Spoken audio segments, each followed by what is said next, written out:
يقول تربط لا نجي لا فقف على جراو والله فقف على باجر ولا ما أخذت موديلو. السلام عليكم. السلام عليكم ورحمة الله وبركاته. وعليكم السلام. جميلة خير. وعليكم السلام ورحمة الله وبركاته. أني دمو. يا أبو نجي والله الحمد لله يا دقيق سامع. تاني سندينو. منيرة كم جرت نجا. عجيبة. نجي والله كم ترى كم جميلة خير قال يا كم جامي. سيادة الحمد لله. baru patahkan doa serai.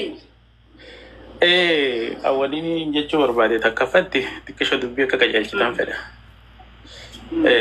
أما فكينيا في يو جيا درتي وريغا أجعلوا رتي أمبتي درانو جيرو سام فيني يو خدرتي كونسرتي كبتنيستي بوفني أباي في مراجع جن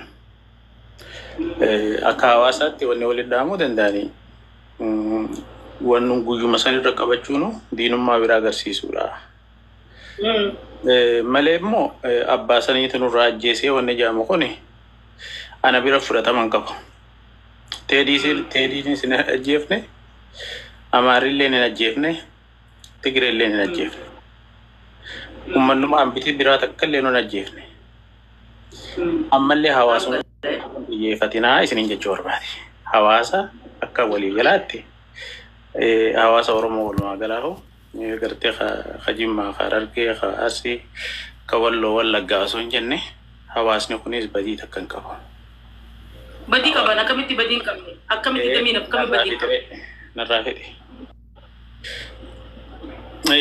خنياتي هواسني كواسات بدي سندلقو ولي قلت هواسني ولي قلت بدي خيسان سينو خواتلچوس قوابليسوس ورا حواسا سن كيسابه تواتلچا ورا حواسا سن كيسابه وابليسا دوبا كورموت ورينو كيسابه وري نما جرا سبا خبيا خكا جالو سنياتي جرا سن فكاتولي جودالي نياچا خنتوري في سندورالي نياتا نياچا خنتوري ilmaan oromoo kuleen jure warra siyaasaa warra jaarmaya qabu isaantu jira if keessattis nyaatee khaysaanii ala jirus nyaachaa ture Hacaaluuni erga mootummaan abiyyaan godhuftee deemire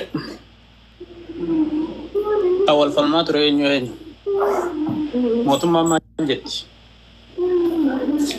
marrofaa ajjeesee jechaa turte marron faan maal jaan isaantu ajjeesee mootummaa ajjeesee jaan lachuutu dhugaan humbaa namni du'a Hacaaluu itti gaafatamu ambata kallee hundu qina murna marrootii fi murna biyyeeti dhugaa isaa kadhimees dhugaa sabaa isa qabatanii jiranii isaanumarratti xiyyeeffadhaa bareen haqasaa kan nama jeese namni baasuu danda'us eenyure kan mootummaa Afrikaa qabu. Wale gamina wayisi gaafadha. Nanaga gamina gaafadha. Isaan tuquba waliin laachuu jira. Amba biraa wallaan beeka. Nama biraa nurra jeese wajjin isaan lachuu hin jenne bar. Nanaga ayye. Akka lafa saniitti akka lafa Itoophiyaa saniitti nuti Oromoo fi Amara bisa basalumi baay'ee wajji jiraan achi keessa beekamaadha. Guyyaa Hacaaluun du'eessan saba 85 keessa saba qaceelloon nu gammadee namni beena Amaraan nu gammadee jechuudha. Isaan ajjeesuu baatanis guyyaa san unkaan moote gallaa moote alhamdulillah yes warri jee akkas nu gammadee imilmaan keenya sarratti ijjisanii akka tahan dhabanii guyyaa Hacaaluun du'e keeka muranii akkana farshoo isaanii kana waliin qalalalalaa godhu turan kan nuti asii boonyu.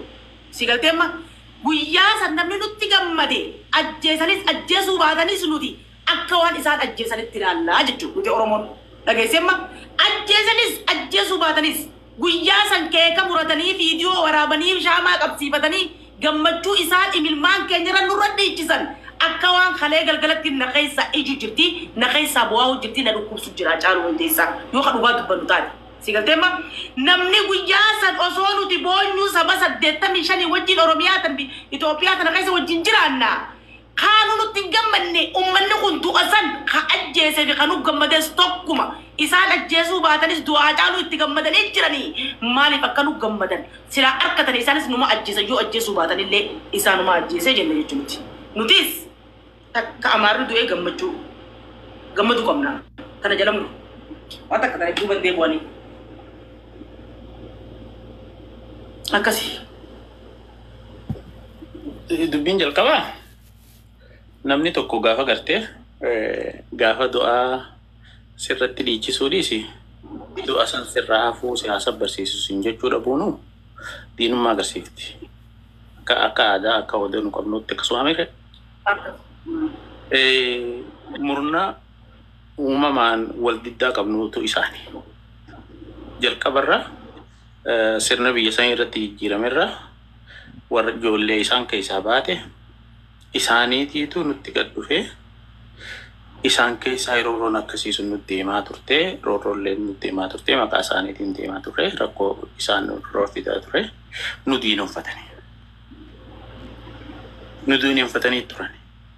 Akkamiin nu diinonfatan? Akka waliigala akka hawaasa guutuu nu diinonfatan. Isaaniif ammoo warri siyaasaadhaa kan jira san keessaa ba'e ani yookaan saba yookaan lammii Amaara jettuun beeku biyya san keessatti warra siyaasaa kaa'abaa saniin gad dhufeen beeka. Isaan suni uumamaan Oromoo qofaa miti warruma lafa sanii guutuu diinonfatan. Oromoo fi obboleeyyan Oromoo namni lafa san irra qubatuu fi naannoo Afrikaa gaanfa Afrikaa san qabatu warra dhiigaa walitti hidhaa jiru Oromoo wajjin. Isaaniif Oromollee adda baasee Oromollee bakka hedduutti adda baasee akka sabaatti nurratti xiyyeeffateeti sirni dabre sun hundinuu nu diinonfatee jenna. Nu diinonfatan. Hawaasni isaan keessaa ba'an sunoo wahuma ijoolleen isaanii bara dheeraa kanaaf nurratti dalagaa turte santu isaaniif karaa. Ilmoo xiqqishoo akkami guddisan. Ummanni kanaa ummata badaadhaa, ummata nama nyaatu, ummata lafa keenya nurraa fudhatee, lafaas nurraa fudhatee, namummaan nurraa fudhatee. Siyaafaan dubbadde damiina qiyya. Dhiifama na godhe akka baala geetti. Tole. Laalamma qabxiinan fedhu ammarra deemaa dhufte. Isaan kun ilmoo isaanii hoggaa guddisan. Akka ilmoo isaanii taganaa dhalattu irratti illee qaraasisaa barsiisaa guddisan. Hammeenya Oromoodhaa barsiisaa guddisanii jechuudha. Saa walalaa.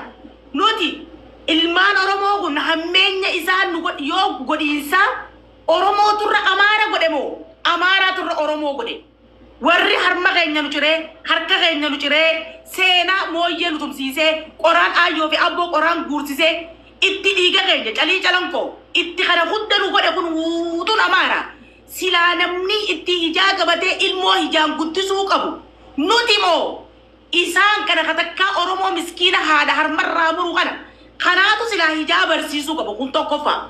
Lammaffarratti ummata kana nu godhe kana guutuu irraanfannee haayyoo teenyarraa amma ciree abbaa keenyarraa harka muree warra fayyaa qabu qoraan fottasiisee jaartii qooshaa daayisisiisee midhaan ooyiruma teenya qochisiisee harka dhibbarraa harka 60 fudhatee 40 wahuma keenya fudhatee abraaji jeedachiirraa kaafatee wahuma keenyarra gabra askara nu godhatee akka loonitti haadanutti dhee gabayaa nu baasee nu gurgurachuu ture kana nutiitu ilmaan keenya silaa ummanni kun ummata kanaati jee ijaadhaan guddisuu qabnu deemnee nuti arraan tana isaan kana akka ilmaan keenya kun nu jala laallatanii konsartii sanillee dhaqanii Amaaraa wajjin walitti firooman nuutu godhuu qabamoo silaa isaan sartu nu godhuu qabamee addanaa baasi bakka tana. Yaa wanni ni tuttuquu barbaadee osanii Muniraa fakkeenyaaf jarra kuni hoggaan jara kana siin jiru jarra kun shanyii hidhattuu dhaabbattuun qabani. Sirna biyya sanii sana Oromoo wajjin bulchaa turanis beeki. Waraanni hedduun duula bakka hundatti bahee Oromoo fi warra kushataayee kaan dabalateeti. Obboleeyyan Oromoodhaa warra Afrikaa kana dabalateeti. Wajjumaan duulli bahaa ture duraanis. Akkasumas deemaa ture deemaatis as ka'e. Nu ummata sanirratti hammeenyaan akkasitti nama guddisuu san hin dandeenye. Sagalee ol kaasee xiqqoo sagaleen dagamtu turaa kan. Maalish dhiifama. Nanda keessanii? Xiqqoo sagaleen ta'ee fanna fakkaate ana biraa immoo ayyetti fufi. Si biraa itti qottoli daadduati inni akka gaariin dhagayama. Ayyee isin dhagayamnaan tole. Ayyee. Mamaani nuti namoomatti amanna akka Oromootti. Os eeguma gabroomnillee gaafa gabrummaa jalaa bahuudhaaf qabsoon dura eegalamte abbootii akaakileen keenya warra gitaa warra gartee gurraacha ta'ee warra azeenaadhaan dhufe kana qofaa miti kan nuti lolaanii turre. Adiinis nu dhufte warri Otomaanis nu dhufanii Ijiptiis nu dhufte san hundaan loluu turre. San hunda ofirraa dhorkuu turre. Nuti immoo uumamaan Oromoon jalqabummaa namoomatti amanti. Diinni gaafa diinummaa isaa beekte diina san gita inni si barbaachisuuni itti seenta. Eenyuun lolta? Gita si lolu saniin